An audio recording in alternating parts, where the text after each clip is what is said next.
Hello, everyone. My name is Louise from Louise Levy Therapy Services. This is a colleague of mine, Joe Dealey from the Improved You. Hi, everyone. We're both clinical hypnotherapists and coaches and also master practitioners of NLP, that's neuro-linguistic programming. So we've got a lot of experience between us. And we thought we'd just come on for just about 10 minutes today to talk about all things Christmas and what that throws up for people. And also looking into the new year and thinking about any resolutions that you might have and how you can help yourself stick to them. So when you think about Christmas, Joe, and working with clients and even your own personal views, what thoughts come up for you? Well, personally, I love Christmas, and I love the way that people interact more. They get together more as families, and that's really important. It also does throw up a lot of issues for people, whereas there's this expectation of perfection, perfect families, perfect dinner, perfect presents, perfect relationships, and life isn't perfect. And people, those issues are highlighted at Christmas time, and during Christmas, people can feel more stressed to try and meet expectations that are unrealistic, and expect other people to be who they're not. That's right. Absolutely. I was going to say that, Joe. And having that acceptance and also that tolerance to understand that people aren't going to necessarily change just because you feel that you'd like them to. They are going to say what they're going to say and think what they're going to think. But although you can't control what goes on outside of yourself, as in what they're doing, you can always help yourself control the way you allow yourself to be affected. And as a cognitive hypnopsychotherapist, I do a lot of work with that, Joe, with helping people kind of help themselves process their thinking and that kind of thing. For me, it throws up things around, wanting to do the right thing for children, getting them lots of presents and seeing their happy faces. And we do need to be mindful, don't we, of any other dysfunction that might be going on in the background so that they don't pick it up. But typically they just love just opening their presents, don't they? And that's where we can get the most pleasure, I think, in the Yeah, little. yeah, What absolutely. The what else? little, Go ahead. sorry, go on. What are you going to say? I was just going to say about relationships, because I know we both specialize in relationships and what sort of things that can throw out when we're kind of confined for the week between Christmas and New Year with our loved ones, with our partners. Oh, definitely. Relationships, they can be highlighted. Difficulties are highlighted, and we're talking about interactions all the generations. And as you say, working with children, they pick up on things. They learn things, and getting those relationships to be how we want them to be, to improve those relationships at each generational level is so important. And it Mhm. can be the simplest of changes that we can make to improve those relationships, um, from the how you speak to a child, or how you listen to your partner. There are some of the simplest changes we can make to make life so much more pleasant, Mhm. and to make the whole experience of being with those loved ones so much more pleasant, and you want to be there. Quite often people avoid those situations and those meetings because they don't know how to deal with it, or because they feel so uncomfortable that they avoid those situations, and actually they isolate themselves from people in their family, which is really sad Mhm. for them. And it's because they don't think about how can I make this better, how can Yeah. I make this work, because families are important, connections are important. Obviously, if there are things that are very bad, then that's, like physical abuse. That's a different story. Yeah. Yeah. However, generally, quite often it's just the spoken word. Yeah, absolutely. And because, as you know, Joe, I work with chronic pain a lot when it manifests from emotional content. And I do notice this time of year, people will end up getting migraine headaches, irritable bowel syndrome, stress and tension in their back, in their neck. And it's all due to the emotional content that's stored within our body, particularly when we hold on to frustration and anger and sadness. And all of this stuff can just be highlighted, as you say, Joe, this time of year concept and really come to the surface. And I'm Absolutely. also thinking if you're on your own this Christmas, and some people are for whatever reason, and some people actually prefer to be on their own just because they don't want to mix with the dynamics of maybe a dysfunctional family. So what are your thoughts about if you're on your own this Christmas, Joe, and how you can help yourself feel peaceful with that?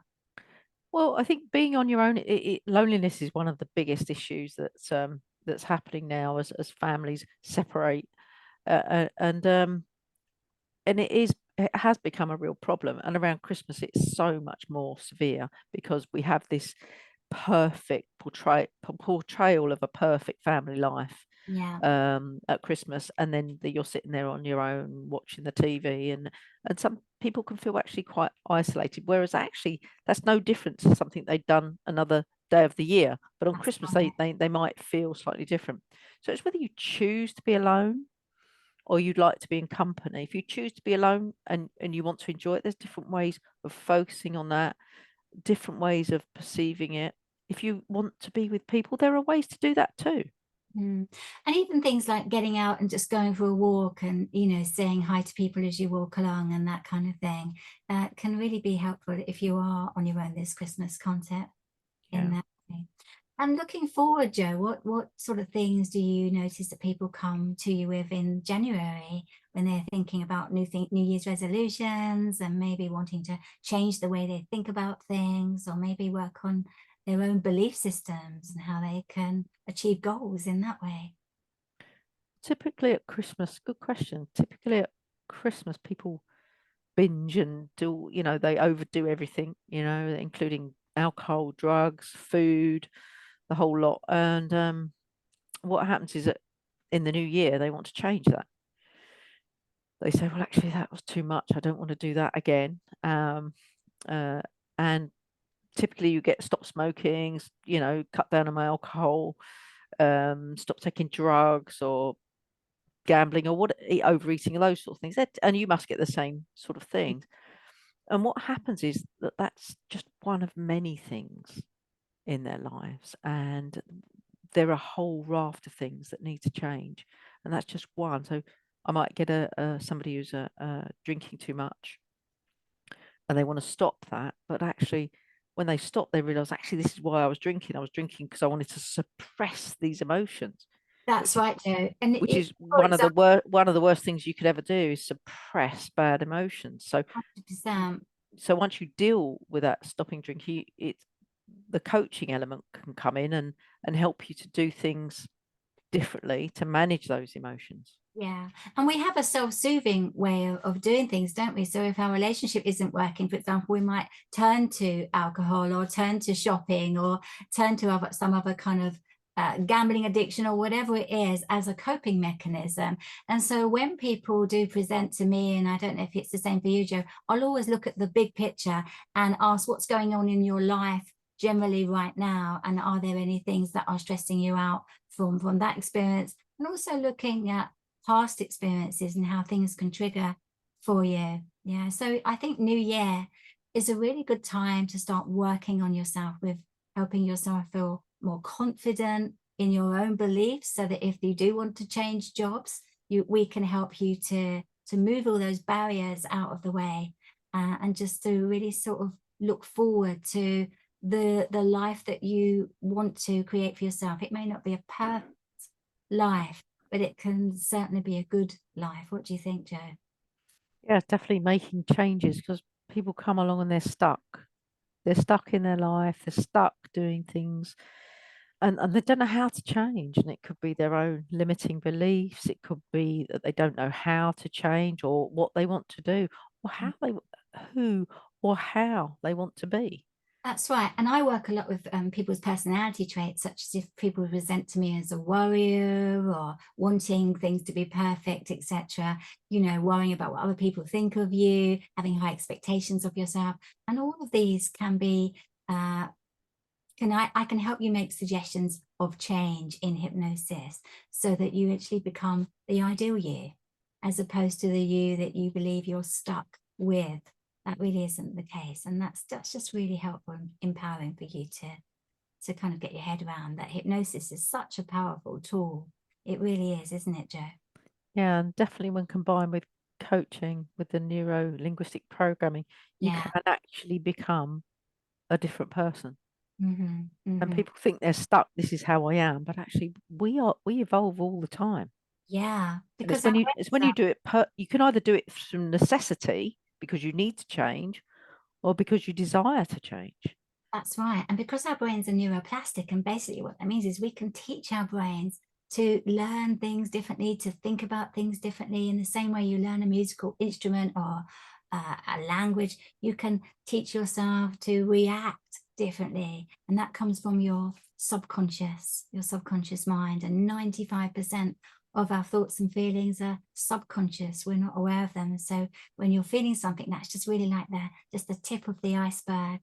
And that's why when we combine hypnotherapy with a coaching model or neurolinguistic programming, or in my case, cognitive behavioral therapy, we can make a real difference, can't we? Absolutely. And managing your emotions is one of the biggest elements of that because ignoring our emotions, as we're told in society to ignore them, even in Christmas, you're going to behave yourself, enjoy yourself, do what you're told, eat everything, you've just got to be. But actually, quite often we are not managing any of those negative emotions very well and Absolutely. suppressing things. You might suppress things that irritate, and then suddenly, boom, And you know, that's when it can show up as physical symptoms, as I was saying yeah. early on, And, as well. and at Christmas, it's more apparent.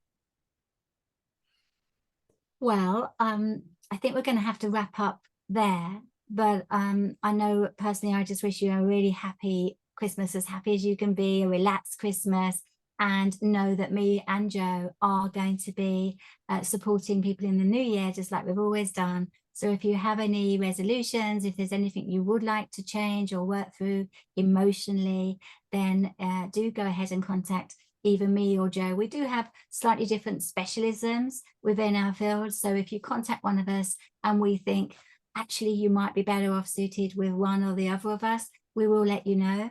But of course, whoever you choose, it's a personal thing. And you do need to feel a connection, don't you, Joe, with whoever you're working with. And that tends Definitely. naturally, doesn't it?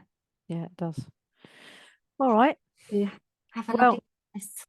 and you, Louise, and you, and everyone else, have a good Christmas. Enjoy yourselves. Look after yourselves. And have a great new year. See you soon. Bye for now. Bye.